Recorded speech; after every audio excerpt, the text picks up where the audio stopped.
they've moved on like nothing happened.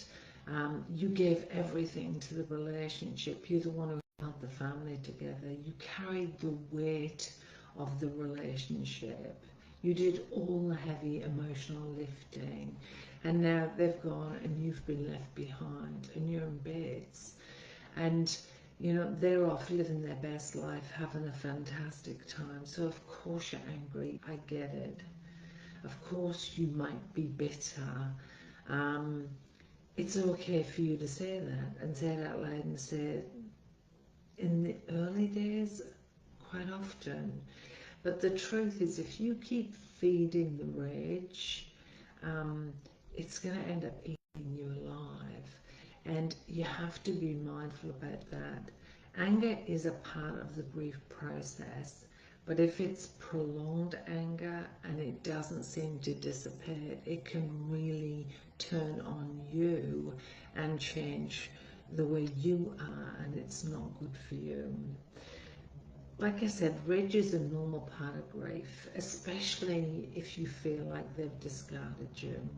You know, especially if you feel like this was something you weren't expecting, or they've betrayed you, they've had an affair, or they've done something else that is equally as awful and really distressing for you. And we can be left, you know, questioning, you know,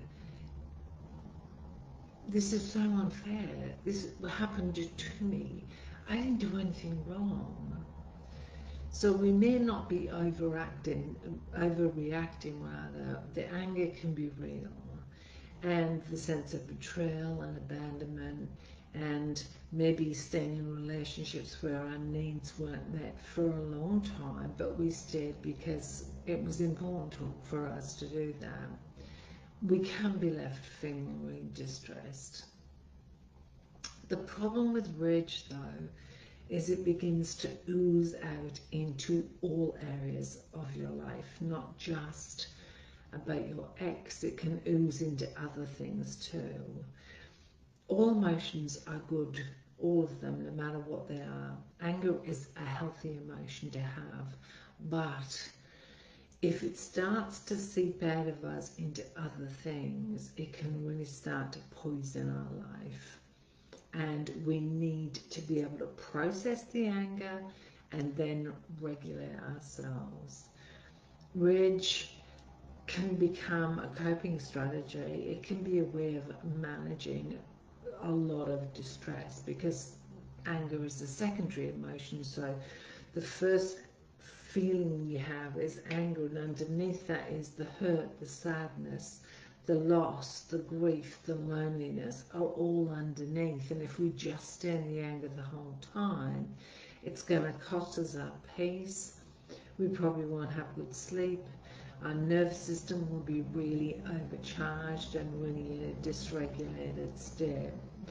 So the anger itself isn't the problem. It's that we have to move through the anger and get to the other feelings. That's how we can grieve in a healthy way. If we get stuck in a negative cycle, it can impact our ability to let go of the relationship and to move on in healthy ways. So it's really important when we are in that stuck stage maybe, and we are feeling quite angry, you know, it's important for us to start asking ourselves some really important questions that are going to help us get unstuck. And thinking about, you know, who am I and what do I want in my life? Forget about the other person, what they've done, but how do I want to be in my world? Who do I want to be, even though I'm in a lot of pain? And it's not about forgiving them or letting them off the hook or any of that. It's about, for us, what are we doing so that we can get free from some of these really strong, quite negative, quite challenging emotions? It's important for us to remember that being right and proving a point actually might lead us away from things in our lives that are really positive and healthy and good for us. We can't make space for the next chapter of our life if we're stuck in the anger of the past. There are some women who get into a space of false comfort, like the anger can be a nice little shield around them. Bitterness can sometimes give us the illusion of power. We can feel really justified in our anger, and so we can kind of get stuck in it and stay in it. We can tell ourselves that, we're holding them accountable really for their actions. That's what it's all about, doing that. But the bottom line is, if you're drinking poison and expecting them to die, that's not how it works. If we are in an angry, unsettled, distressed state all of the time, the person who is suffering is us. We are abandoning ourselves. And that's, we have to be mindful of that. And yes, I get the anger, but if it taints your whole life, who's suffering?